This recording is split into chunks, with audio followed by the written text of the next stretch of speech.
श्री सुधीर पांडे। श्री सुधीर पांडे 2 दशक से पत्रकारिता के क्षेत्र में कार्यरत हैं। आप लगातार देश की प्रतिष्ठित पत्र पत्रिकाओं के लिए लेखन करते रहते हैं। इंसान कभी हारता नहीं है, सीखता है या जीतता है। आपके इस लेख को प्रधानमंत्री कार्यालय ने साझा किया। आपने दैनिक जागरण, जी न्यूज, अमर उजाला, दैनिक हिंदुस्तान में भी सेवाएं दी हैं। वर्तमान में आप पांचजन्य में डिजिटल विभाग का दायित्व संभाल रहे हैं। धार सोशल मीडिया सम्मेलन में आप सोशल मीडिया में हमारी भूमिका विषय पर संवाद करेंगे। सबसे पहले तो मैं सभी की ओर से आपका हार्दिक स्वागत और अभिनंदन करता हूँ। जैसा कि हमारा विषय सोशल मीडिया में हमारी भूमिका, तो सबसे पहले तो मैं आपसे ये जानना चाहूंगा कि सोशल मीडिया पर लगभग हम सभी लोगों का कोई ना कोई अकाउंट बना है, किसी न किसी रूप में हम सभी लोग सक्रिय हैं। ऐसी क्या भूमिकाएं हो सकती हैं जो सकारात्मक तौर पर निभाएं, जो सोशल मीडिया के माध्यम से समाज के लिए भी एक बेहतर योगदान दे सके? सबसे पहले तो मैं यहाँ पर अखिल ब्रह्मांड की अधिष्ठात्री देवी वाग देवी के चरणों में शीश नवाता हूँ, भारत भूमि को प्रणाम करता हूँ और लोक माता अहिल्याबाई के सुशासन को नमन करता हूँ। और यहाँ पर उपस्थित श्री जयशंकर जी, प्राण विचारक, श्री रघुवीर जी, शहर प्राण कार्यवाह, योगेंद्र शर्मा भाई, प्राण सोशल मीडिया जी, अरविंद जी चौधरी, विजय जी जोशी और बाबूलाल जी, जिला संचालक, आप सभी का वंदन करता हूँ। और यहाँ पर उपस्थित सभी बंधुओं, भगिनों, माताओं, सबका अभिनंदन करता हूँ। अब मैं आपके प्रश्न पर आता कि सबके छोटे छोटे अकाउंट होते हैं, तो समाज जो है वो परिवार से बनता है और परिवार व्यक्ति से बनता है। तो छोटा अकाउंट नहीं होता, छोटा अकाउंट मिलकर बड़े अकाउंट बनते हैं और फिर वो विश्व लेवल पर आता है, वैश्विक स्तर पर आता है। तो अकाउंट कोई छोटा नहीं होता, समझ और सोच छोटी होती है। छोटे अकाउंट से शुरू करने से कभी भी ये मत घबराइए कि नहीं मेरे में यूट्यूब में कोई सब्सक्राइबर नहीं है, या ट्विटर पे फॉलोवर नहीं है, फेसबुक पे फॉलोवर नहीं है, इंस्टाग्राम पे फॉलोवर नहीं है। ऐसा नहीं होता। हर छोटी सी चीज से ही शुरुआत होती है। आपका कंटेंट अच्छा होगा, आप क्या देना चाहते हैं, आप क्या सोचते हैं, आप किस पे रक्षा कर सकते हैं, आप वो दीजिए, आपका कंटेंट चलेगा। ये कंटेंट का ही मार्केट है। अब आप अपना वीडियो कंटेंट आप देते हैं, पिक्चर्स देते हैं कि फोटो देते हैं, वो आप पर डिपेंड करता है। कई बार ये माना जाता है कि नैरेटिव सेट करने के लिए या समाज में किसी मुद्दे को लाने के लिए ट्विटर ही सबसे बड़ा माध्यम है। आप इस बारे में किस तरह से हमारा मार्गदर्शन कर सकते हैं कि ये वाक्य किस स्तर तक सही माना जाए? ट्विटर के बारे में तो सभी लोग जानते होंगे। एलन मस्क से पहले कहा जाता था कि लुटियंस मीडिया है, कुछ लोगों की चंगुल में है। एलन मस्क आए तो उन्होंने पैसे देने शुरू किए और सबको ब्लूटिक देना शुरू कर दिया। तो यहाँ पर उपस्थित कितने लोग सोशल मीडिया में ट्विटर का इस्तेमाल करते हैं कि हमने मतलब हाथ उठा सकते हैं? माताओं बहनों की संख्या कम है। और यूट्यूब और इंस्टाग्राम का इस्तेमाल कितने लोग करते हैं?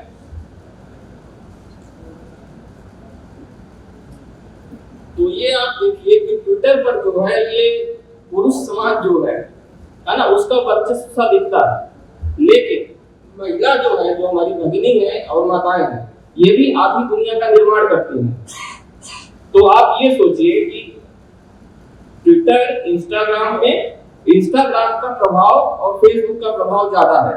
ये मैं तो कह ही रहा हूं मंच से, ये आंकड़े भी कहते हैं। मैं आपको कुछ आंकड़े दिखाता हूं, मैंने नोट किया है। आप लोग भी गूगल वगैरह में देखेंगे तो आपको मिलेंगे कि सबसे बड़ा प्लेटफॉर्म जो है सोशल मीडिया का वो है मेटा का। मेटा में फेसबुक, इंस्टाग्राम, अब तो व्हाट्सएप भी आ गया है ना, व्हाट्सएप है। और जैसा कि आदरणीय भाई साहब आशीष जोशी जी ने बताया था कि थ्रेड भी आया था। थ्रेड शुरुआत में तो सक्सेस हुआ, ट्विटर की कॉपी थी वो, लेकिन अब उसका इस्तेमाल उतना नहीं होता। तो मैं आपको बताता हूँ कि भारत में इस साल 2024 में 462 मिलियन सोशल मीडिया यूजर्स थे, ठीक है। और जो सबसे ज्यादा पॉपुलर, सबसे ज्यादा प्रसिद्ध प्लेटफॉर्म था 2023 में, वो ना ट्विटर था ना फेसबुक था, पूरे साल की बात मैं बता रहा हूँ, उसमें व्हाट्सएप और इंस्टाग्राम था। तो आप ये समझ सकते हैं कि नैरेटिव बनाने के लिए आप व्हाट्सएप का भी इस्तेमाल कर सकते हैं और इंस्टाग्राम का भी इस्तेमाल कर सकते हैं। अब 2024 की बात करें, अप्रैल तक का डेटा देखें तो पहले नंबर पर फेसबुक है, फिर इंस्टा है, फिर यूट्यूब है और फिर ट्विटर है। तो ट्विटर आपका चौथे नंबर पे आता है।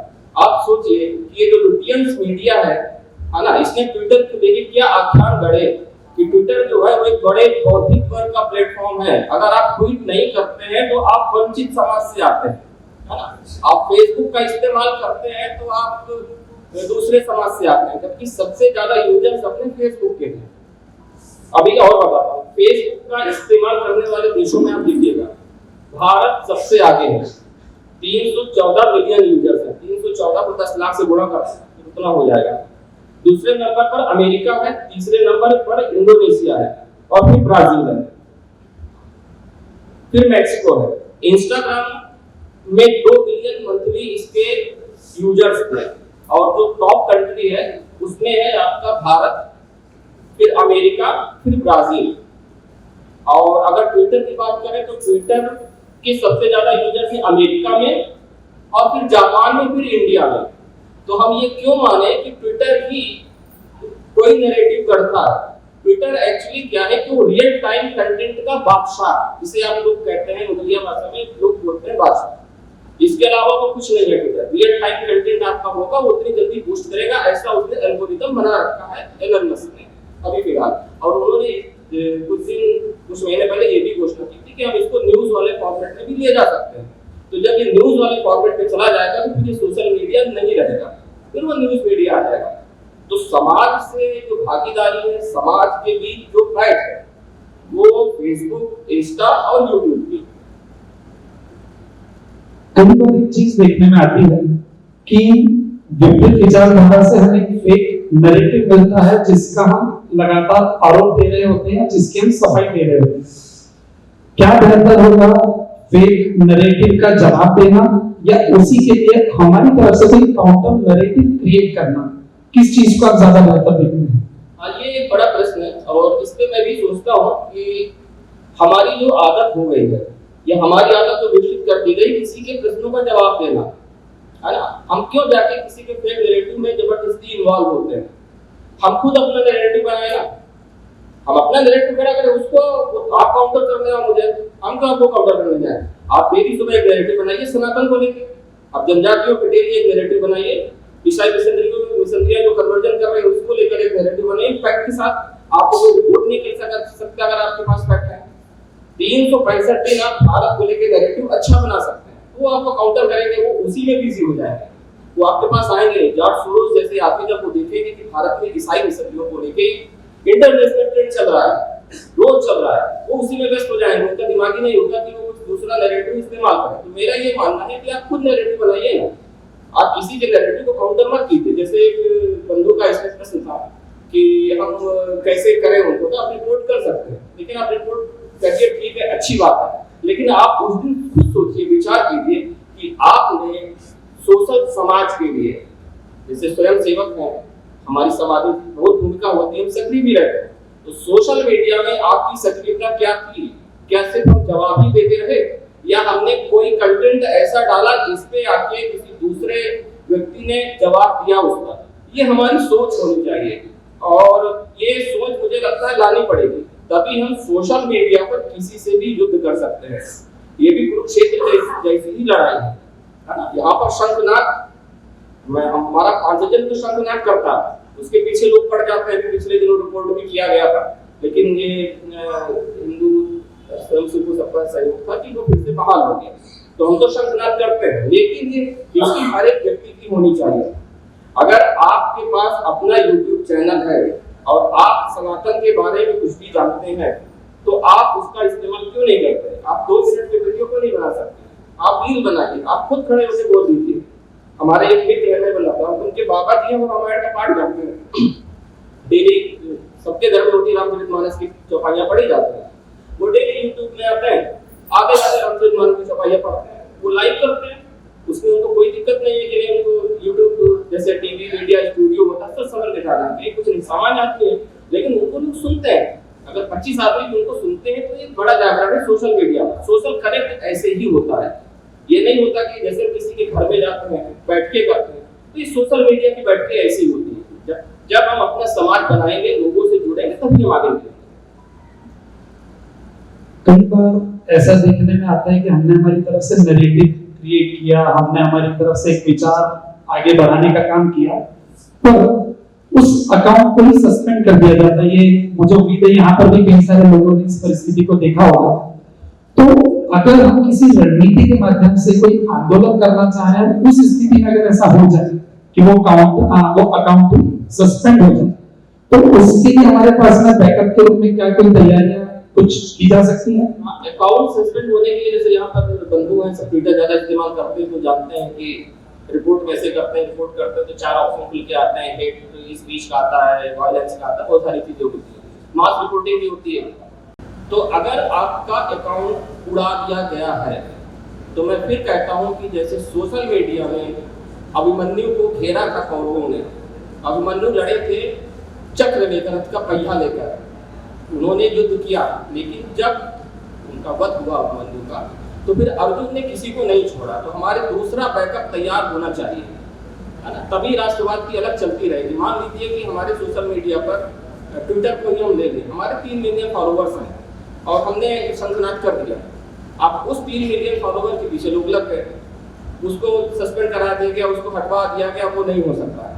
तो वो 3 मिलियन सब्सक्राइबर जो थे वो कहाँ जाएंगे? क्या हमारा उसके लिए बैकअप तैयार है? तो बैकअप हमें तैयार होना चाहिए हमेशा, क्योंकि ये युद्ध बड़ा है और सोशल मीडिया को हम कमतर नहीं आंक सकते, क्योंकि आधी दुनिया जो है सोशल मीडिया पर है। तो हमें बैकअप बिल्कुल तैयार रखना चाहिए इसके लिए। ऐसी कौन सी शब्दावली होती है या ऐसे कौन सी चीजें होती हैं जिसके कारण उन सोशल मीडिया का जो एल्गोरिथम है वो उस आईडी को पकड़ लेता है, जिसके कारण उसकी रीचनेस या तो कम कर दी जाती है या उसको सस्पेंड कर दिया जाता है? देखिए, ये तो रिपोर्ट का ही होता है। रिपोर्ट आप करते हैं तो वो रीच रोक देता है किसी चीज में, या कॉपीराइट का इशू आता है तो भी, जैसे फेसबुक, यूट्यूब और इंस्टा तो नहीं लेता है, फेसबुक और यूट्यूब में कॉपीराइट का एक्सेस आता है, आप उसमें अपील करते हैं। अपील करने का 7 दिन का समय होता है, वो आपको मोहलत देता है। अगर उसको लगता है कि आपकी अपील ठीक है तो वो रिव्यू में डाल के आपको ओके कर देता है। अगर कॉपीराइट का इशू आता है तो फिर वो ब्लॉक करता है। और फेसबुक में ऐसे 3 ऑप्शन होते हैं जब वो स्ट्राइक करता है, वैसे ही यूट्यूब में है। यूट्यूब में 3 स्ट्राइक आ जाती है तो वो यूट्यूब अकाउंट खत्म हो जाता है, कितना भी बड़ा हो। कई बार देखने में आता है, जैसे पिछले सत्र में भी इस बारे में चर्चा हुई कि हम हमारी पोस्ट करते हैं और उस पोस्ट पर रीचनेस वैसी नहीं मिल पाती है। जैसे शुरुआत में आपने कहा कि कुछ अकाउंट्स छोटे होते हैं और कुछ के फॉलोअर्स काफी ज्यादा होते हैं, तो कैसे कोई छोटा अकाउंट जिसकी अभी शुरुआत हुई है या जिसके फॉलोअर्स कम है, वो अपनी रीचनेस किस तरह से बढ़ा सकता है कि वो अपने विचारों को ज्यादा से ज्यादा लोगों तक पहुंचा सके? जी देखिए, मैं फिर कहता हूँ कि कंटेंट अगर आपका अच्छा होगा और आप तकनीकी को थोड़ा सा भी समझते हैं तो सोशल मीडिया में कभी आप मात नहीं खा सकते, हमेशा आगे ही बढ़ेंगे। अगर हम यूट्यूब का लें, आपको मैं फिर कहूँगा कि जैसे आपको सनातन की जानकारी है, आपको रामायण की जानकारी है, आपने रामायण पढ़ी है, तो आप अगर रामायण की एक भी रील बनाकर यूट्यूब पर डालेंगे तो मैं गारंटी लेता हूँ कि 500 व्यूज आएंगे, अगर आपके पास सब्सक्राइबर 25-30 होंगे तब भी। और अगर आपका कंटेंट अच्छा होगा और आपने सही वीडियो का इस्तेमाल किया है और तो उसकी रीच भी बढ़ेगी और सब्सक्राइबर भी बढ़ेंगे। मैं बताता हूँ, मेरा खुद का प्रयोग है, मैं तो 5 जनवरी में भी मैंने किया। जैसे कि 2 साल पहले मैंने मानस के मोती चलाया, रामचरितमानस में से चौपाइया लेता था और उसका भावार्थ बताता था, भगवान राम की एक तस्वीर लगा के। तो सुबह 5:30 बजे उसे मैं पोस्ट करता था, मैं जगता था 5:30 बजे रात में, देर से सोने के बाद। तो उसमें 5:30 बजे जैसे ही मैं डालता था पोस्ट, वैसे ही 10 लाइक्स आती थी। 5:35 भी नहीं होता था, आ जाती थी। लोग इंतजार करते थे, उन्हें लगा कि हाँ ये कंटेंट हम 5 जन जो है वो रोज डाल रहा है। तो निरंतरता नंबर 1 बात आती है कि आप निरंतर हैं कि नहीं। वो पोस्ट मैंने 2 साल चलाई और आप यकीन मानिए एक बड़ा मीडिया समूह है, मैं मंच से नाम नहीं लूँगा किसी का, उसने हमें फॉलो किया। मैंने मानस विनोदी चलाया तो उसने भी मानस को लेके वो अपना कंटेंट चलाया। बड़ा मीडिया प्लेटफॉर्म है, आप जो सबसे तेज अपने होने का दावा करता है आप उसके फेसबुक अकाउंट पर जाके देखिए, उसने हमें फॉलो किया।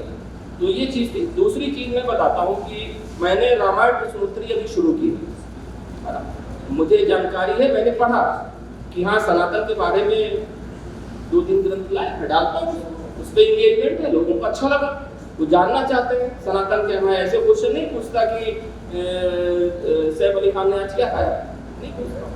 मैं पूछता हूँ कि भगवान राम के हाथी का क्या नाम था, है ना। अब लोग सोचे क्या भगवान राम के पास हाथी भी था, ये तो किसी के पास मतलब जाएगा नहीं, है ना।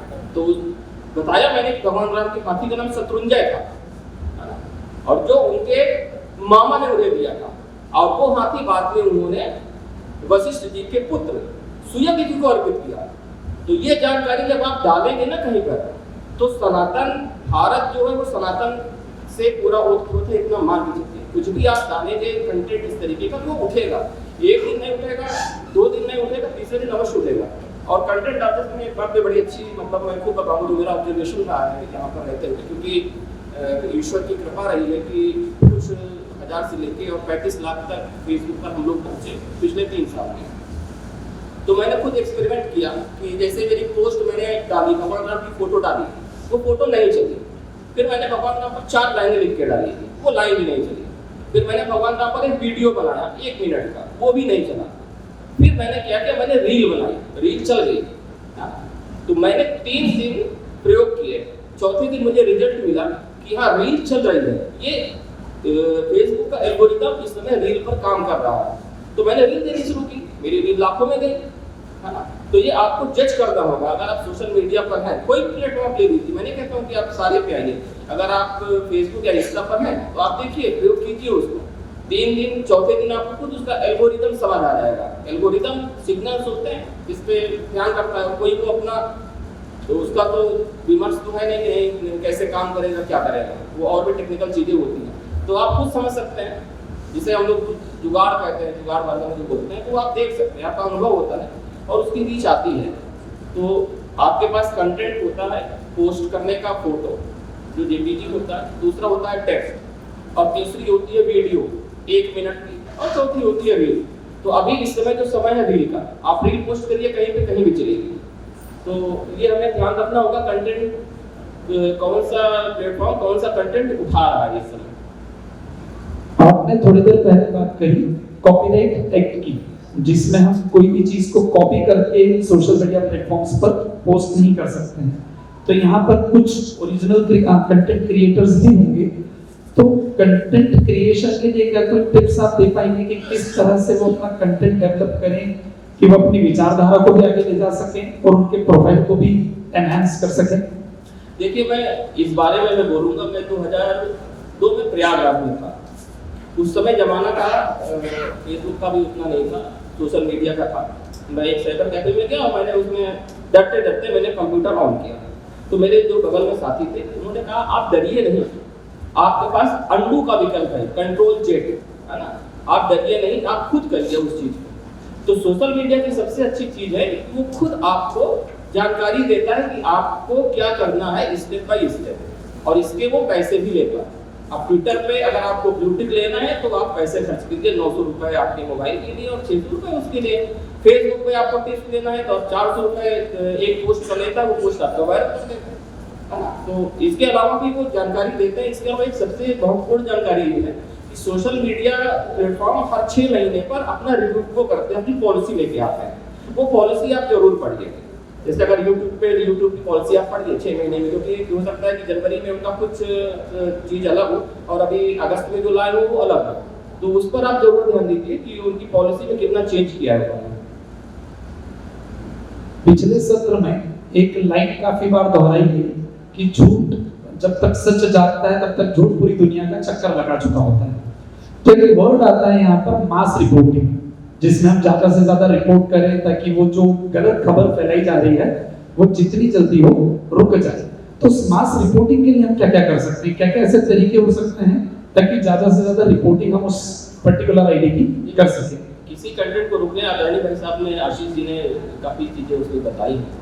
आप व्हाट्सएप ग्रुप बनाइए, आप राष्ट्रवादियों का एक व्हाट्सएप ग्रुप बनाइए, उस पर मैसेज बनाइए कि इनको रिपोर्ट करना है, उनका आईडी दीजिए, 3-4 लाइन अपनी तरफ से लिखिए और ये भी लिखिए कि आपको रिपोर्ट करना है तो किस पॉइंट पे करना है, 3 पर कि 4 पर, कि कहीं ऐसा ना हो कि आप 3 पे कर रहे हो कोई 4 पे कर रहे हो।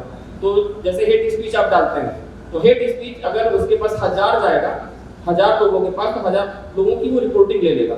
अगर आपने वो चीज़ नहीं डाली कि आपको 4 नंबर पर रिपोर्ट करना है, कोई 3 पे करेगा, कोई 4 पे करेगा, तो वो बट जाएगा। तो मुझे लगता है कि मैकेनिज्म ऐसा बनाना चाहिए मास रिपोर्टिंग का, होगा भी सेंट्रलाइज लेवल पे होगा, अब इस समाज के पास भी होगा कि वो उसके जो पॉइंट्स हैं वो क्लियर करके व्हाट्सएप ग्रुप में दें। और फिर इसमें सभी भाइयों को, जितने भी राष्ट्रवादी संगठन से जुड़े हुए भाई हैं जो भी हैं, उसमें सक्रिय रहें, क्योंकि जैसे समाज जो है वो सक्रिय रहना चाहिए, वैसे सोशल मीडिया पर भी सक्रियता बहुत जरूरी है। हालांकि जो सोशल मीडिया का टाइम है वो ये कहता है कि पूरी दुनिया में 2 घंटे 10 मिनट लोग सोशल मीडिया पर बिताते हैं, तो समय बहुत कम है सोशल मीडिया की, लेकिन 2 घंटे भी अगर वो देते हैं तो समझा जा सकता है कि वो कितना यूज कर रहे हैं सोशल मीडिया। अभी थोड़े समय पहले एक मुद्दा काफी ज्वलंत रहा था वक्फ बोर्ड का, जिस पर मुझे ध्यान है कि पांचजन्य की तरफ से भी एक हैशटैग आया था सनातन बोर्ड, जो शायद टॉप 10 ट्रेंडिंग में भी कुछ रहा था। तो वो कैसे स्टार्ट हुआ था, किस तरह से आपने उसको आगे बढ़ाया था, अगर कुछ प्रकाश दे सकें। अरे वो हम देखिए, हम लोग कोई ट्रेंड नहीं चलाते ना, हम लोग कोई ट्रेंड सेटर है, हम लोग शंखनाद करते हैं। ट्रेंड आप लोग चलाइए जो चलाना है, क्योंकि ट्रेंड चलने का क्या तरीका है सब लोग जानते हैं। 15,000 20,000 रुपए खर्च करिए और 3 घंटे का ट्रेंड ट्विटर पर ले लीजिए। ऐसी ट्रेंड सेटर टीमें होती हैं, आप इंटरनेशनल लेवल पे कराना है इंटरनेशनल करा लीजिए और पैसा खर्च करने वाले। लेकिन सनातन बोर्ड वाला ये था असल में कि वक्फ बोर्ड की तरह सनातन बोर्ड की मांग उठी थी, तो हमने एक ट्वीट किया था सनातन बोर्ड करके। उसी के दूसरे दिन पवन कल्याण का आ गया कि सनातन बोर्ड होना चाहिए, तो हमारा वो ट्वीट है वो बूस्ट कर गया। तो आज भी अगर आप सनातन बोर्ड डालेंगे उस पर क्या नाम है ट्विटर पर, तो 5,000 की जो ट्वीट है वो सबसे पहले दिखेगा उसमें। तो वो एक्चुअली हमारा नहीं था, हमें वो बूस्ट मिल गया, तो वो हम टॉप पे ही रहे उसको लेकर। कई बार देखने में आता है कि देश में कई सारी चीजें ऐसी चल रही हैं जो लगातार पिछले काफी लंबे से समय से चलती जा रही हैं, पर हमारा उस पर कभी ध्यान नहीं गया। जैसे उदाहरण के लिए मैं मेरे क्वेश्चन को थोड़ा क्लियर करूं, अभी कुछ समय पहले एक राज्य में कांवड़ यात्रा के दौरान एक नियम लागू करने की कोशिश की गई कि सभी दुकानों पर, कम से कम होटलों पर, उनके मालिकों के नाम लिखे जाएं। हमने देखा है कि कई सारे देशों में सोशल मीडिया ने वहां के नियम, सरकारें सब बदल दी हैं। तो हम सोशल मीडिया को इस तरह से कैसे उपयोग कर सकते हैं कि जो चीज वाकई में गलत हो रही है, उस गलत होती हुई चीज को वाकई में हम रोक सकें। हाँ, असल में वो जो था नेम प्लेट विवाद था, वो समय ऐसा था ना कि बड़ा संवेदनशील समय था और माननीय सुप्रीम कोर्ट के निर्णय पर हस्तक्षेप नहीं करना चाहिए, न्यायालय की अवमानना होती है। लेकिन उसके बाद अभी फिर हाल फिलहाल में यूपी में वो लागू हुआ नेम प्लेट वाला, तो वो तो कानून है, कानून सरकार ने ही बनाया है, कानून है, तो जो चीज़ कानून है वो तो शो करना ही पड़ेगा। लेकिन ये ध्यान रखना पड़ता है इसमें कि किसकी राजनीतिक इच्छा ज़्यादा बलवती है। उत्तर प्रदेश के साथ ही हिमाचल प्रदेश ने भी, हिमाचल प्रदेश के कैबिनेट मंत्री हैं, राज्य कैबिनेट मंत्री, उन्होंने कहा कि हम इसको लागू करेंगे। लेकिन उनके घोषणा करने के बाद ही कांग्रेस की सरकार में फुटबॉल शुरू हो गई कि नहीं भाई ये क्या होगा सनातन बोर्ड का।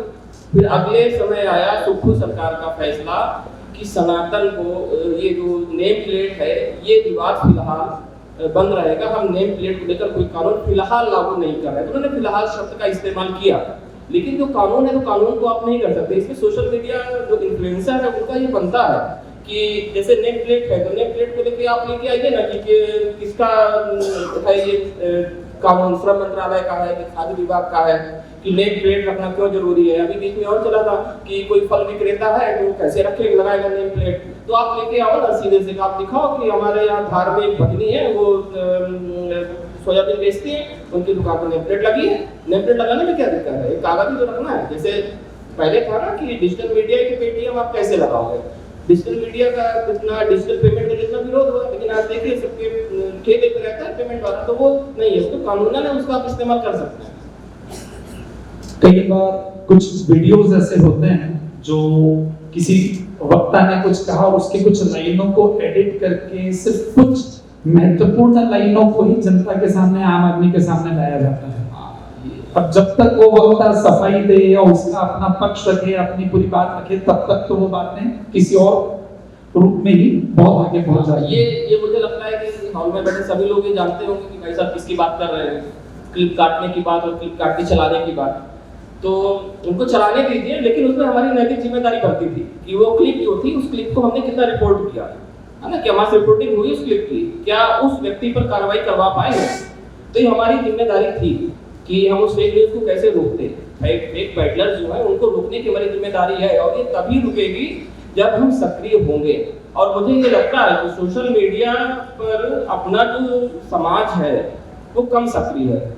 3-4 इन्फ्लुएंसर्स के अगर दिख जाए तो वो ठीक है, लेकिन आप सोचिए कि जर्मनी में बैठा कोई व्यक्ति यूपी में आके यूट्यूब बना के जाता है तो सरकार को डामाडोल करने की हिम्मत कैसे कर सकता है। हम भारत में बैठे लोग है ना, जिन्होंने वसुधैव कुटुंबकम पूरी दुनिया को मानवता का संदेश दिया, जीतने का संदेश दिया, हमने जीत के भी दिखाया है ना, वो हम नहीं कर पाए। तो ये कहीं ना कहीं हमारी विफलता है कि हम वो नहीं कर पा रहे हैं, लेकिन ये करना होगा। नहीं करेंगे तो फिर वो डिजिटल मीडिया का हर दिन बड़ा महत्वपूर्ण होता है, हर एक घंटे बहुत महत्वपूर्ण होता है। अगर आप पिछड़ गए तो आप 1 घंटे पिछड़ गए, ये आप ध्यान रखिए। सोशल मीडिया की सबसे बड़ी जिम्मेदारी यही है कि आप सक्रिय रहें उसमें। वर्तमान में एक तरह से हर व्यक्ति 2 दुनियाओं को देख रहा है, एक वास्तविक दुनिया जिसमें हम जी रहे हैं और एक आभासी दुनिया जिसमें कई सारे ऐसे फिक्टिशियस कैरेक्टर भी हैं जो वास्तविकता में उपलब्ध नहीं है, या फिर मल्टीपल आईडीज बना करके अपना काम कर रहे हैं। तो सोशल मीडिया के इस रूप को जो अपने आप में काल्पनिक और वास्तविकता का एक मिश्रण के जैसा है, इसको आप कैसे देखते हैं? इसका तो सीधे से जवाब है, काली नेमी और हनुमान जी का रिश्ता आप समझ लीजिए, है ना। काली नेमी को हनुमान जी ने पहचाना। अगर आपके पास निरक्षित विवेक दृष्टि है, हनुमान जी के भक्त हैं, काली नेमी बचेगा नहीं, इतना ध्यान रखिए। वो आपकी दृष्टि पे निर्भर करता है ना, और वो आपको खुद विकसित करनी पड़ेगी। कोई बताने नहीं आएगा कि नहीं ये व्यक्ति मुखौटा हो रहे हैं, है ना। आप खुद इतने अवेयर हैं क्योंकि अपनी जो मेधा है, अपना जो विमर्श है, अपना विमर्श वेद आया, उपनिषद आया, गीता आया। अगर नहीं आना होता, परिष्कृत नहीं होना होता तो नहीं आते। आज भी वो चीजें आ रही हैं। रामचरितमानस पर असल टीकाएं लिखी गई है ना। तो अपना विमर्श क्या है कि वो खुद का, अपना खुद का विवेक हम कितना जागृत करते हैं। हम किसी की झांसे में नहीं आते, किसी की बात नहीं मानते, तो वो हमें खुद अपना डेवलप करना पड़ेगा। और ये इसके लिए आपको पढ़ना पड़ेगा, है ना। क्योंकि जैसे मैंने कुछ ही शब्द बोल पाया, रामायण बोलने का अधिकारी नहीं हूँ क्योंकि मैंने कोई बहुत बड़ा अध्ययन नहीं किया, लेकिन मैंने पढ़ी है रामायण, वाल्मीकि की रामायण मैंने पढ़ी है। तो मैं कुछ चीजें बोल सकता हूँ तो जिन्होंने यहाँ को नहीं पढ़ी उनके लिए अचंभित लग सकती है, लेकिन जिन्होंने पढ़ी नहीं वो मानेंगे, है ना। अब जैसे देखिए विमर्श की ही बात आई, है ना। तो आप झूठ को चक्कर लगाने दीजिए, पूरी दुनिया लगाने दीजिए। 1 दिन लगाएगा, 2 दिन लगाएगा, 3 दिन लगाएगा, ज्यादा टाइम है तो सरकार निपटेगी। आप देखिए आप क्या करते हैं। मैं आपको बताता हूँ प्रसंग, हो सकता है थोड़ा सा बोरिंग लगे लेकिन ये सुनना चाहिए सभी को। बाबा तुलसी रामचरितमानस में लिखते हैं कि हनुमान जी ने जब वहां पे समुद्र तट पर पहुंचे तो संपाति के साथ वार्तालाप हुआ और फिर हनुमान जी लंका गए, है ना। लेकिन वाल्मीकि जी, महर्षि वाल्मीकि जी की जो रामायण है उसमें सुग्रीव जी बताते हैं हनुमान जी को कि हनुमान, अगर माता सीता लंका में न मिले तो आप उसके आगे के द्वीप में भी जाना। तो इसका मतलब जो हमारी मेधा थी उस समय, वो श्रीलंका के आगे का द्वीप है, उसे भी देख रहे हो। आप पढ़िए लंका कांड का वाल्मीकि का रामायण, वो चीजें आपकी लिखी है। वो सारा बताते हैं कि भगवान राम ने जब समुद्र को सुखाया तो बाढ़ जब उन्होंने मारा तो वो बाढ़ मरुस्थल बना जाके जहाँ बाद में उन्होंने छोड़ा तो मरुस्थल का निर्माण हो गया, है ना। तो बहुत सारी चीजें हैं। आप फिर देखिए आर्किटेक्ट के मामले में देखिए, ये जो बताते हैं ना कि मुगल काल की ये सब इमारतें हैं। अब आर्किटेक्ट पढ़िए रामायण में 7 मंजिले मकान का उल्लेख है, उसमें 7 मंजिल का मकान बनता था और उसको विमान कहा जाता था, है ना। पुष्पक विमान छोड़िए, 7 मंजिल का मकान अगर उस समय बनता था और वहां का जो भगवान राम जहाँ पे रहते थे उनके लिए अलग महल था, तो राजा दशरथ के लिए अलग महल था, माता कौशल्या के लिए अलग महल था, है ना, लक्ष्मण जी के अलग महल। तो आप सोचिए कितना बड़ा आर्किटेक्ट था। आप ये चीज क्यों नहीं प्रोजेक्ट करते हैं? आप बनाइए इस पे वीडियो, आप इस पे रील बनाइए, चलेगा, क्यों नहीं चलेगा, है ना।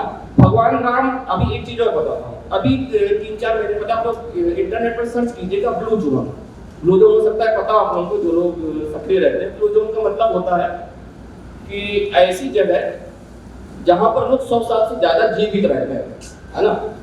अमेरिका में, इटली में और जापान में ऐसी 3-4 जगह चिन्हित की गई और वो चिन्हित की गई आहार, व्यायाम और जीवन शैली के आधार पर उन्होंने बना दिया ब्लू जोन। अब उसको देखो कैसे प्रोजेक्ट किया गया, है ना। मैं अपनी संस्कृति की बात कर रहा हूँ, अपनी संस्कृति पे भी आता हूँ। खबरें आई मीडिया में कि क्या आप जानते हैं कि आप 100 साल से भी ज्यादा जी सकते हैं, ब्लू जोन है जहां आप जा सकते हैं, जी सकते हैं। अरे भाई, भारत में बुजुर्ग आशीर्वाद देते हैं शतायु होने का, 100 साल तो आप ऐसे ही जीते हैं, है ना। वो चीजें आप क्यों नहीं लाते अपने आहार, व्यायाम, जीवन शैली? ये आपका कंटेंट है, आहार, व्यायाम, जीवन शैली, इस पे आप करिए। आपको बता दूं मैं, हो सकता है कि थोड़ा सा काल्पनिक लगे, महाराज दशरथ 60,000 वर्षों तक जीवित थे। रामायण में वाल्मीकि जी लिखते हैं, है ना। संपाति उनके मित्र थे, वो 60,000 वर्षों तक जीवित थे। भगवान राम ने 11,000 वर्षों तक राज्य किया, है ना। तो वो चीजें अगर आई हैं तो सीधी सी बात है कि 100 साल क्या है। अब अभी चले जाइए उत्तराखंड में, आप चले जाइए, आपको साधु सन्यासी मिलेंगे, आप बना डालिए उनकी वीडियो, देखो भैया हमारे यहाँ ब्लू जोन से पहले जोन बने हुए हैं। आप क्यों नहीं बनाते? आपके पास कंटेंट है, आप सोचते नहीं है। आप सोचिए, आप हारिए नहीं, एक दिन नहीं चलेगा, 2 दिन नहीं चलेगा, चलेगा वो, है ना। नहीं चले तो हमें बताइए, हम चलवाएंगे उसे, 5 जन में डालेंगे, भाई साहब ये देखिए ये है, और हम चलवा देंगे उसे। लेकिन आप करिए, आपको सक्रिय होना पड़ेगा, है ना। अब भगिनी जो है बहुत सारी अभी जनजातियों का आएगा भी, जनजाति अभी नवरात्र आने वाले 2 अक्टूबर से शायद शुरू हो रहा है, तो उसमें विमर्श शुरू होगा कि जनजातीय समाज जो है वो माँ दुर्गा की पूजा नहीं करता है। जेएनयू में उसको लेके बवाल होगा, असुर वाला जो होगा, है ना। लेकिन अभी 3 दिन पहले मेरे पास एक लेख आया, है ना, जिसपे उन्होंने बताया कि गोंडवाना साम्राज्य की अधिष्ठात्री देवी थी। 1 मिनट रुको, मैं बताता हूँ। इसमें मैंने लिखा था 3 देवियां थी, एक माता माला देवी और 2 बड़ी शेरबाई और माला देवी, है ना। रानी दुर्गावती उनकी पूजा करती थी, गोंडवाना साम्राज्य उनकी पूजा करता है, तो जो जनजातीय समाज है वो नवरात्र का कैसे विरोध कर सकता है? विमर्श खड़ा होगा, इस पर हम लेख चलाएंगे। हमने कहा हम शंखनाद करते हैं तो हम पहले इसको देंगे, है ना, इस पर वीडियो बनवाएंगे, आप लोग भी बनवाइए। जनजातीय समाज का ऐसा है, आप कितने विमर्श खड़े किए आप बताइए ना। मैं फिर कहता हूँ, झूठ को चक्कर लगाने दीजिए, है ना, उसके लिए निपटने के लिए आप अपना क्या कर रहे हैं, आप रिपोर्ट कीजिए उसको, ठीक है। आपने अपना क्या दिया, 2 घंटे अगर आपने सोशल मीडिया दिया, क्या 2 घंटे आपने केवल विधर्मियों के ट्वीट ही पढ़े? अरे आप छोड़िए ना उसको, आपको जो मिला आपने रिपोर्ट कर दिया, खत्म बात है। आप अपना कंटेंट दीजिए, आपको चलेगा। तो ये है कि आप अपना कंटेंट कैसे देते हैं, ये मायने रखता है। और उसके लिए मैं फिर बताता हूँ, आपको देखना पड़ेगा कि आपकी पोस्ट चल रही है, फोटो चल रही है, कि आपका वीडियो चल रहा है, कि आपका रील चल रहा है, आपको 3-4 दिन देने पड़ेंगे। तो समाज का जो है जितना सक्रिय और जागरूकता चाहिए इस समाज को, उतनी ही सक्रियता और जागरूकता चाहिए उस समाज को, है ना। और ये दोहरी लड़ाई है, दोहरी लड़ाई आपकी इसलिए क्योंकि आपको झूठ से भी लड़ना है और अपना भी दृष्टांत बना के चलना है, अपना भी आख्यान बना के चलना है। जो झूठा तथ्य नहीं है वो आपको फेल नहीं करना है किसी भी हालत में, हाँ। ये है, इसी पे मुझे बोलना था। हाँ, एक प्रश्न और भाई साहब, कई बार हम देखते हैं कि अभी पिछले कुछ समय से कमाई के नए माध्यमों में सोशल मीडिया भी एक बड़ा माध्यम बन के उभरा है, जिसमें कई सारे कंटेंट क्रिएटर्स ने अपनी क्रिएटिविटी के साथ सोशल मीडिया से कमाई का रास्ता अपनाया है। पर कई बार हम देखते हैं कि कमाई के उस रास्ते को अपनाने के दौरान वो हमारी जो मूल विचारधारा है या मूल संस्कृति है उससे इतर कुछ और कंटेंट क्रिएट करने लग जाते हैं। तो इसमें संतुलन बनाने के लिए हम क्या कर सकते हैं, किस तरह से हम आगे बढ़ सकते हैं? देखिए, मुझे लगता है कि अगर आप सोशल मीडिया यूज करते हैं तो आप एक ही पे फोकस रखें, आप बिखरिए नहीं। जैसे ही बिखराव होगा आपकी ऊर्जा दूसरी जगह जाएगी। कुरुक्षेत्र का युद्ध इसीलिए धर्म और अधर्म की वजह से हुआ, न्याय की वजह से हुआ। लोग फोकस रहे, पांडव फोकस रहे, भगवान कृष्ण संतनाद करते रहे, समझाते रहे, तो विजयी हुए। कौरवों के साथ था कि कौरव फोकस नहीं हो पाए, तो यही है इसमें कि आपको फोकस रहना पड़ेगा। आप कंटेंट से कंप्रोमाइज मत कीजिए, है ना। एक मैंने वीडियो देखा कि एक, मैं नाम नहीं लूंगा, कि वो वीडियो बनाते हैं यूट्यूब पे और उनके डालते ही उनके यूट्यूब के वीडियो जो है वो 80,000 व्यूज पे पहुंच जाते हैं। तो एक तरीका ये होता है कि आप यूट्यूब को प्रमोशन कर देते 3500 रुपए लगाते हैं। अगर यूट्यूब क्रिएटर्स होंगे क्या पता होगा क्या प्रमोट कर सकते हैं उसे, है ना। लेकिन प्रमोशन में क्या होता है कि फेक फॉलोअर्स भी आ जाते हैं, थोड़ा इशू होता है। तो आप अपने कंटेंट से मत समझौता कीजिए। अगर आपको लगता है कि आप वनवासी समाज के भलाई के लिए काम करें तो आप कीजिए, आपको उसका यूजर्स मिलेगा, है ना। क्योंकि डिजिटल का जो फायर है वो बहुत है। आप हर जिलों पे ले लो ना, वनवासी जिला है ना, जनजातीय समाज का जिला है ना। तो कुछ नहीं तो आपको लाख यूजर्स तो मिल जाएंगे यहाँ पे, आपके कुछ देखेंगे, आपका सर्च करेंगे, कभी रानी दुर्गावती पे देखेंगे, अहिल्या माता पे देखेंगे, आपका कंटेंट होगा उस पर तो आपको लाइक करेंगे। लाइक लेकिन जरूर करें अगर अपने समाज का है ना। आप लाइक कीजिए, कमेंट कीजिए। मैं तो एक बैठक में था, मैं बताता हूँ, उसमें ऐसी बात हुई कि भाई साहब हमारी एंगेजमेंट नहीं बढ़ रही, तो एक भाई साहब उसमें बोले, हो सकता है आपको हंसी आए या आपको लगे बचकाना सवाल है, बचकाना उत्तर था। उन्होंने कहा कि मैं ऑफिस में रहता हूँ, अच्छे पद पर है ऑफिस में, बोले कि मेरे पास 2 फोन है, अमूमन सबके पास होता है, एक फोन ऑफिस के रखते हैं, दूसरे फोन में वो जो अपना कंटेंट है, हिंदुत्व का जो कंटेंट है, उन्होंने बना लिया है कि मुझे सुधीर पांडे को यूट्यूब देखना है, सुधीर पांडे का यूट्यूब ऑन करके छोड़ देंगे आधे घंटे, है ना, चलता रहे, वो नहीं देखेंगे। उससे क्या होगा, हमारा वीडियो आधे घंटे के व्यूज में आएगा, कंटेंट बढ़ेगा, लाइक करेगा। अब अपना ऑफिस का काम कर, उन्होंने लगा के छोड़ दिया, लगा के छोड़ दिया, है ना। घर गए, खाना खाने गए, लगा के छोड़ दिया, है ना। तो आप क्या स्ट्रेटजी अपनाते हैं अपने लोगों को आगे बढ़ाने के लिए, ये डिपेंड करता है। तो ये मुझे लगता है कि आपको खुद इस पे पहल करनी चाहिए कि अगर आप देखते हैं तो करें, है ना। और अगर फेक कंटेंट आपको दिखता है कहीं पर हिंदुत्ववादी वाले उसमें, तो आप उसको जाके मैसेज भी करें कि नहीं, आपकी इसमें ये सूचना गलत है, जिससे कि आगे चल के वो जो अपने भाई हैं, जो बंधु हैं, वो उस पर उसको ठीक कर सकें। तो ये एक बड़ी बात है। अगला प्रश्न मेरा आखिरी प्रश्न होगा, और चूंकि जब आपने YouTube की बात करी तो मुझे कई सारे लोगों के चेहरे इस तरह से दिखे कि वो YouTube कंटेंट क्रिएटर का काम कर रहे हैं या करने की शुरुआत कर रहे हैं। तो किस तरह से YouTube पर कंटेंट क्रिएशन किया जा सके ताकि उसकी रीचनेस ना सिर्फ प्रोफेशनली बल्कि हमारी विचारधारा के हिसाब से भी बढ़ सके, और कोई आपकी तरफ से ऐसा टेक्निकल पॉइंट अगर आप बताना चाहें जो हमसे मिस हो गया हो, जो अभी तक हमारी चर्चा में ना है, इसके बारे में ये मैं सदन की तरफ ले जाना चाहूंगा। हाँ, देखिए क्या होता है कि जब हम YouTube पे जाते हैं तो YouTube क्या करता है कि 5 सेकंड का वीडियो आप ले सकते हैं कहीं से भी। 5 सेकंड के वीडियो पे वो कॉपीराइट नहीं लगाएगा, 5 सेकंड से ऊपर दिखने का कॉपीराइट मार देगा, डिसलाइक मार देगा, 3 स्ट्राइक का YouTube वीडियो खत्म। तो 5 सेकंड का जो क्लिप है वो आप ले सकते हैं कहीं से। तो जितना आपका YouTube का वीडियो में क्लिप्स होंगे, बाइट्स होंगी, जैसे मान लीजिए कि आप महाकालेश्वर गए, आप महाकालेश्वर बाबा के बारे में लिखना चाहते हैं, आपने बनाया वीडियो, मंदिर कर दिया, सब अच्छा दिया, आप एक पुजारी जी की बाइट भी ले लीजिए, एक भक्त की भी बाइट ले लीजिए, आप उसमें डाल दीजिए, है ना। तो आप देखिए, आप उनको जिन बंधु या जिन भगनी की आप बाइट लोगे तो वो चलेगा। आपका ओरिजिनल कंटेंट जहाँ होगा, जहाँ आपकी जनता से भागीदारी बढ़ेगी, वो कंटेंट आपका चलेगा। आप देखते होंगे कि अभी कश्मीर पर एक भगनी का था, बड़ा वायरल हुआ वीडियो, अपने ही हिंदू संगठन से था, है ना। तो वो वीडियो वायरल इसलिए हुआ क्योंकि उन्होंने ओरिजिनल कंटेंट दिया, पब्लिक के, जनता के बीच गए। तो जितना आप जनता के बीच जाओगे और वो कंटेंट आप प्रमोट करोगे तो वो आपको ऑलरेडी बूस्ट करेगा, प्रमोट करेगा। अब अगर आपकी तरफ से कोई प्रश्न हो तो कृपया अपना हाथ उठा दीजिए, माइक आप तक पहुंच जाएगा।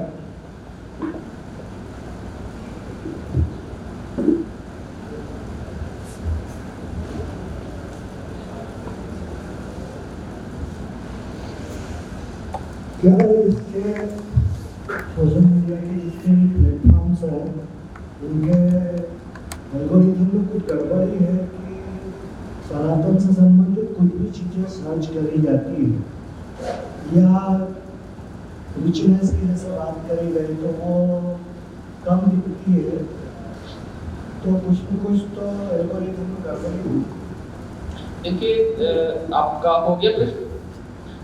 देखिए क्या होता है ना कि जैसे मैंने पहले बताया था आपसे, ट्विटर का ही हम लें तो ट्विटर पहले लुटेंस मीडिया के रूप में जाना जाता था। एलन मस्क के पास नहीं था, उन्होंने मार्केट खोल दी सबके लिए ट्विटर को लेकर, है ना। तो कंटेंट सब जगह जाता है। यूट्यूब में भी कुछ दिक्कत ऐसी है, लेकिन मैं फिर आपसे मतलब ये कहना चाहूँगा कि इसको लेकर हतोत्साहित होने की बिल्कुल ज़रूरत नहीं है ना। आप जो कंटेंट आप डालते हैं अगर उसमें दम है तो वो चलेगा।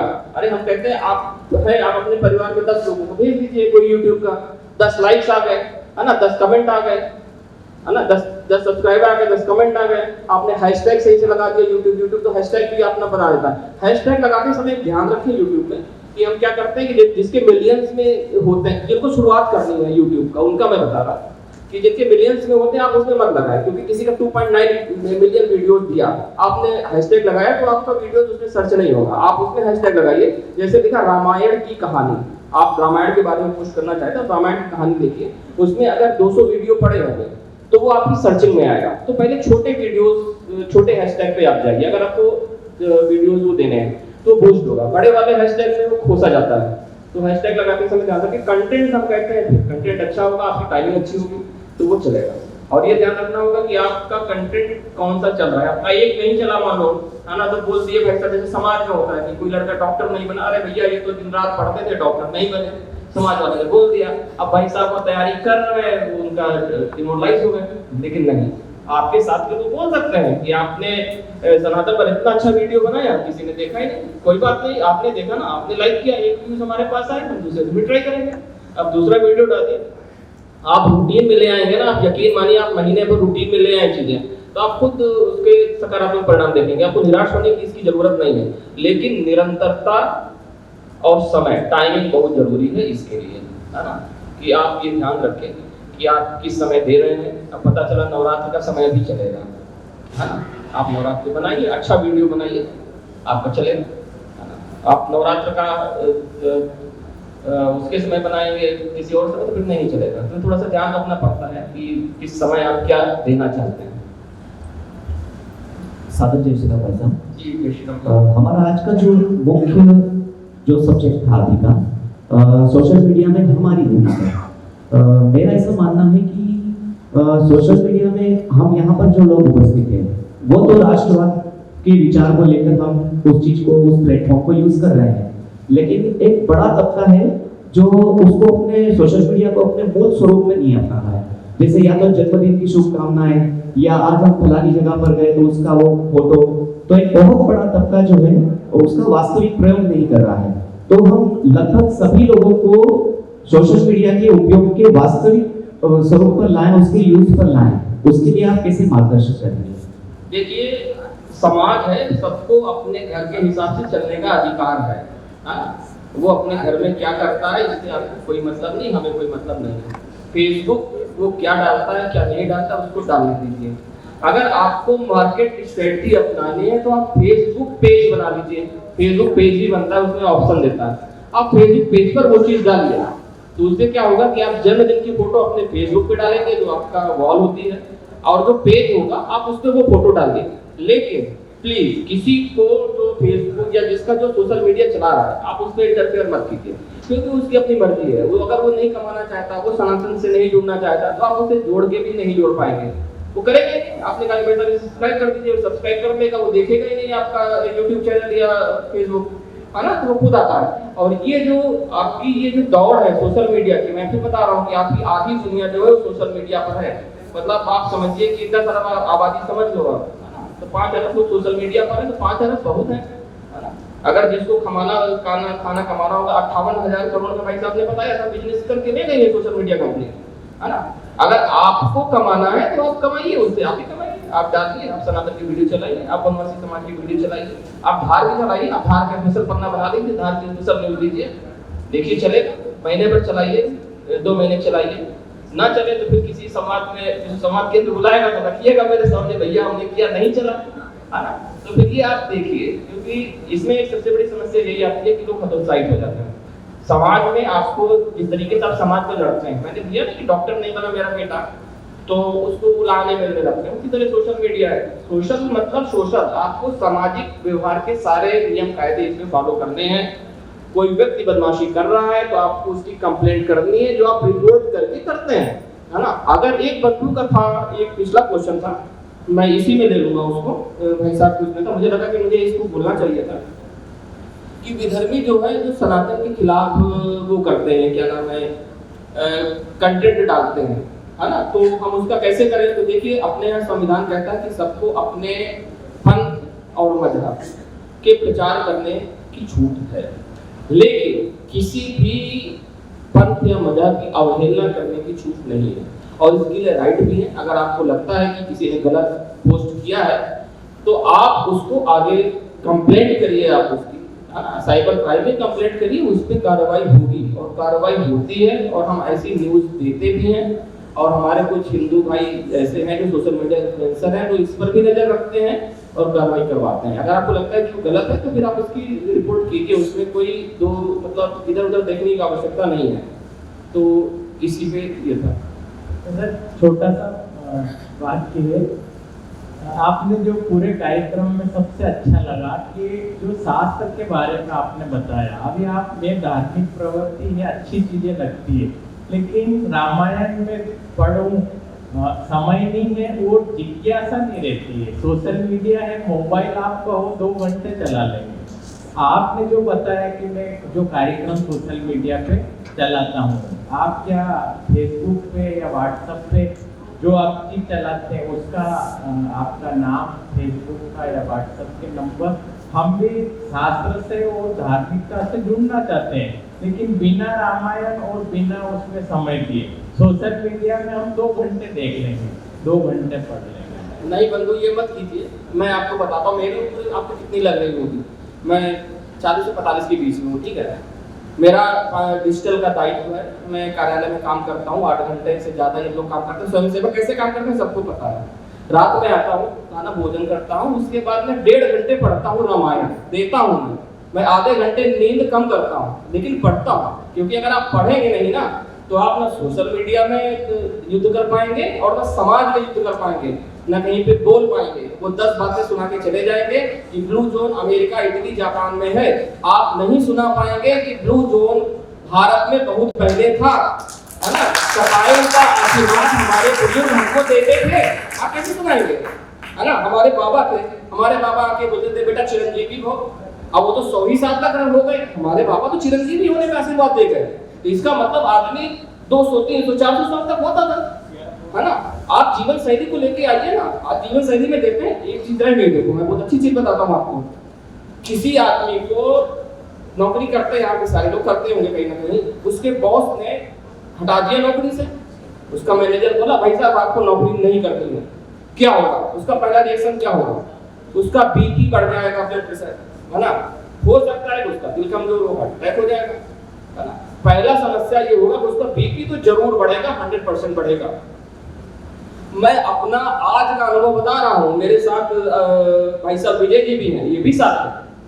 आप अपना ब्लड प्रेशर 15 सेकंड के अंदर 40 तक कम कर सकते हैं, 40 तक, है ना। और आपको कुछ नहीं करना, बैठे बैठे करना है ना।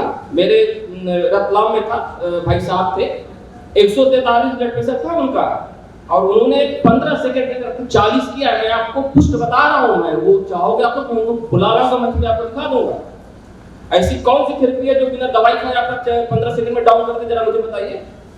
पश्चिम का भी शोध अभी तक नहीं हुआ है कि 15 सेकंड में आपका ब्लड प्रेशर कम हो जाए। कोई करके बता सकता है कैसे कम होगा? उन्होंने किया। वो जैन मत को मानते हैं और सरस्वती साधना की है उन्होंने। ओम ऐं नमः करके कोई मंत्र था, वो करते हैं उससे। उन्होंने अपने सांसों को कंट्रोल किया और 15 सेकंड में कर दिया। क्यों भाई साहब? डेफिनेट आप यकीन मानिए, किससे बड़ा शोध क्या होगा, है ना। वाक देवी है, अखिल ब्रह्मांड के अधिष्ठात्री है, आप इनको छोड़ के पश्चिमी में जाते हैं। आप अपना प्रचार कर ही नहीं पाते, है ना। आपको कोई जानता ही नहीं है जीवन शैली कैसे होती है। आप सीखो ना बुजुर्गों से, है ना। अब आप कितना आज पैदल चलते हो बताओ? आप चप्पल पहने बिना चलते हो तो बताओ, है ना। खड़ाऊ पहनते थे लोग, आपका एक्यूप्रेशर होता था, आपने छोड़ दिया। आप बनाओ ना खड़ाऊ पे वीडियो, क्यों नहीं चलेगा? लोग पढ़ेंगे उसे, आज की जनरेशन पढ़ेगी। दिल्ली एनसीआर के लोग पढ़ेंगे यार कि खड़ाऊ पहनते हैं। बाबा बागेश्वर का आया, खड़ाऊ पहनते हुए चला जाए, बाबा बागेश्वर खड़ाऊ पहनते चला गया। तो आपको पता ही नहीं है। और 15 सेकंड में, यकीन मानिए भाई साहब, 15 सेकंड में उन्होंने काम कर दिया। और सरस्वती साधन, उन्होंने कहा गजब है, मतलब एक बड़ी बात है ये। हमने कहा आप इस पर लेख लिखिएगा और हम आप इस पर आगे हम काम करेंगे। तो आप सोचिए ना, जीवन शैली है ये। हमारे मंत्र जो है ना। अब IIT PhD में शोध होते हैं, जो कि केंद्र खुले हुए हैं, मंत्रों पे रिसर्च हो रहा है। और हम लोग क्या बैठे हैं कि हम लोग बैठे हुए हैं कि वो झूठ चक्कर लगा रहा है, उसके पीछे घूमते रहे, उसको करो रिपोर्ट, है ना। लेकिन आप क्या दे रहे हो, ये सबसे ज्यादा डिपेंड करता है। और मैंने सोच लिया कि मैं रिपोर्ट भी करूंगा, शंखनाद करूंगा, और सनातन वनवासी समाज जितना भी अपना भारत से जुड़ी चीज है, बात भारत की, वो मैं करूंगा। उसमें चाहे 10 कमेंट आए, 10 लाइक आए, लेकिन वो चलेगा। और मुझे यकीन है कि जैसे मेरा मानस का मोती चला 2 साल, बड़े मीडिया हाउस में उसे फॉलो किया, बाकी दूसरी चीज भी करेंगे, है ना। तो ये मुझे यकीन है, मुझे विश्वास है कि ये चलेगा कंटेंट। तो ये होता है कि आप हार नहीं माननी है आपको, है ना। अटल जी की, अब ये मंच विश्व संवाद केंद्र का है, तो विश्व की बातें भी इसमें हो गई, भारत वसुधैव कुटुंबकम की बात करता है। और सबसे ज्यादा जो आपकी रील्स और ये जो है जो देखते हैं, भारत के ही लोग देखते हैं। तो भारत जो है वसुधैव कुटुंबकम के उस पे जा रहा है ना। और आप देखिए, अटल जी की एक लाइन आप लोग जानते होंगे, उन्होंने बोला होगा, बहुत चलता है उनका जब उनकी जयंती आती है, भारत जमीन का टुकड़ा नहीं, जीता जागता राष्ट्र पुरुष है ना। जीवन है उसके अंदर, भारत के अंदर। आप उस जीवन को निकालो ना, जीवन को आप सर्च करो, वो जीवन कहाँ है। आप लोग दिखाते नहीं दिखाओगे, पश्चिम वाले आएंगे, ब्लू जोन बना के चले जाएंगे, अपना गढ़ दिए। अंग्रेजी अखबार आएंगे, बता देंगे भैया एक छप जाएगा, वो अरे वाह, जीवन शैली आप इसको अपनाओ, ऐसा है। तो ये चीजें हैं, है ना। तो अब कुछ प्रश्न की मैं अपनी बात करूँ, एक प्रश्न और है। बोल ज्यादा रहा हूँ तो बता देना भाई, समय। हम जन जागरण का काम करते हैं, पर अभी जन जागरण करते हैं तो ग्रामीण क्षेत्र में भ्रष्टाचार ज्यादा है, तो क्या भ्रष्टाचार पे भी कंटेंट लिख सकते हैं? तो सरकार का कुछ कार्रवाई होगी या फिर क्या रहेगा? देखो भाई, घर आपका है, सोशल मीडिया आपका है, आप जो करना चाहे आप कीजिए। कंटेंट अच्छा होगा तो चलेगा, आप कहीं पे भी लिखें। मैं सीधे बता रहा हूँ, मैं अपने घर में माता पिता जो संस्कार देते हैं, दूसरे का घर नहीं झांकना चाहिए। आप अपने घर के लिए कुछ जिम्मेदार हैं। अगर आप देते हैं उस पर, तो फिर लड़ने की अगर बात आपकी अच्छी है, आपका कंटेंट चला, तो आपके साथ 10 लोग खड़े होंगे, 20 लोग खड़े होंगे। तो ये है। और मैं ये फिर कहता रहा हूँ, मैं एक लाइन बोलूंगा, हो सकता है बात खत्म हो जाए, क्योंकि भाई साहब का भी निवेदन उधर से आ गया है। अटल जी की एक लाइन है, सोशल मीडिया पे मैं बोलूंगा। अटल जी का इसलिए बोल रहा हूँ क्योंकि अटल जी मतलब मेरे आदर्श है, मैं उनको मतलब पूछता हूँ उनको।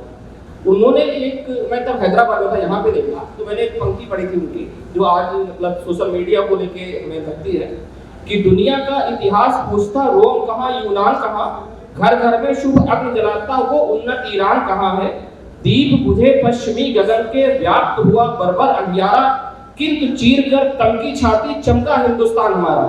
अगर आपके अंदर कंटेंट होगा तो हम कहते हैं कि आप ही नैरेटिव सेट करेंगे, साल भर 365 दिन चलाएंगे, और जब तक सोशल मीडिया है तब तक भारत का राज्य रहेगा सोशल मीडिया पर। ये आप मान के चलिए, आप इसको कोई हटा नहीं सकता, क्योंकि भारत जीवंत है ना।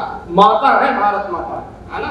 पोषण जीवन दायिनी है ना। हम छूते हैं, सुबह उठते हैं तो माता को पैर छूते हैं, नमन करके उठते हैं। तो ये हमारे संस्कार है, ये पश्चिमी सभ्यता को दिखना चाहिए। स्वामी विवेकानंद शिकागो में जाके यही बता के आए थे ना कि सनातन धर्म सभी धर्मों की मूल है, जननी है, यही बोल के आए। आप सोशल मीडिया से क्यों नहीं बताते? आप बताइए। मैंने देखिए वो वाला कितना अच्छा उदाहरण दिया। मुझे तो लगता है कि अगर मैं जाके उसको ऑफिस में बोलूंगा तो हो सकता है उस पर स्टोरी हो जाए कि भाई साहब 15 सेकंड में वो 40 ब्लड प्रेशर उन्होंने कम कर दिया। लेकिन वो सही है, वो सरस्वती साधना करते, मंत्र से उन्होंने किया, सांसों को कंट्रोल किया। उन्होंने एक बात और बताई, वो भी एक साझा करता हूँ। उन्होंने कहा कि हमारा पेट क्यों फूल रहा है? मैंने कहा मेरा पेट देखा, उन्होंने बोल दिया। तो मैंने कहा कि नहीं भाई सर, बोले कि हम क्या करते हैं कि हमारी जो सांस है हमारी फेफड़ों में नहीं जाती है, हमारे पेट में जा रही है ना। बोले कि हमारा जो सांस लेने का तरीका है वो इतना होना चाहिए, है ना। आपके सिग्नल है, उसके नीचे आप सांस मत लो, तो आप सांस का अभ्यास करो, आप सांस पे वीडियो बनाओ, है ना। आपको नहीं मिलता है, आप किसी जो हमारे वाइफ है उनको पकड़ लो, उनकी बाइट ले लो कि भाई सुधीर पांडे की बात कौन सुनेगा, कौन एक्सपर्ट है, आप किसी और से ले लो, बाइट चला दो, उसमें आपका चल जाएगा। आप कितना सोच पाते हैं भारत को लेकर, वो कंटेंट निश्चित चलेगा, है ना। क्योंकि आप ये ध्यान रखिए कि 5 जन ने बांग्लादेश में जो इशू हुआ, हम लोगों ने बांग्लादेश को इतना नजदीकी से देखा कि हम जो खबर और विश्लेषण कर देते हैं उसके 15 दिन बाद बांग्लादेश में वो घटना घटित होती है ना। हमारे यहाँ जो लेखक लिखते हैं, बांग्लादेश जब विभाजन हुआ तो लोगों ने यहाँ तो बांग्लादेश से जब शेख हसीना हटाई गई तो लोगों ने यही कहा कि ये छात्रों का आंदोलन है। लेकिन हम उससे पहले ही लिखते रहे हैं कि इसमें कौन कौन इन्वॉल्व है। बाद में वो चीजें आई, बाद में हमने ये भी दिया कि ये जिन्ना का देश बनेगा। बाद में जमात के लीडर का आया कि हम उस दिशा में जा रहे हैं। मुजीबुर रहमान की मूर्ति के साथ क्या हुआ, हाँ, तो ये भारतीय दृष्टि है। आप सोच पाते हैं, अपने को विकसित कर पाते हैं, तो आप समय के पार भी देख लेंगे। बांग्लादेश ही नहीं, आप किसी भी देश के पार देख लेंगे, है ना। मैंने बताया ना कि राजा सुग्रीव ने हनुमान जी को जब बताया कि अगर माता सीता श्रीलंका में ना मिले, लंका में ना मिले, तो उसके आगे भी द्वीप है। अगर महर्षि वाल्मीकि उतने हजार साल पहले सतयुग में ये देख सकते हैं, तो आज का आदमी टेक्नोलॉजी के माध्यम से सोशल मीडिया की चीजें कैसे नहीं ऑब्जर्व कर सकता, ये आप करता है। ये सत्र यही समाप्त होता है। आप सभी का बहुत बहुत धन्यवाद। धन्यवाद आप लोगों ने इतना मेरा बोलना सुना उसके लिए। कार्यक्रम की अंतिम कड़ी में आभार प्रकट करने के लिए मैं आमंत्रित करती हूँ श्री अभिषेक जी चतुर्वेदी जी, आप आए।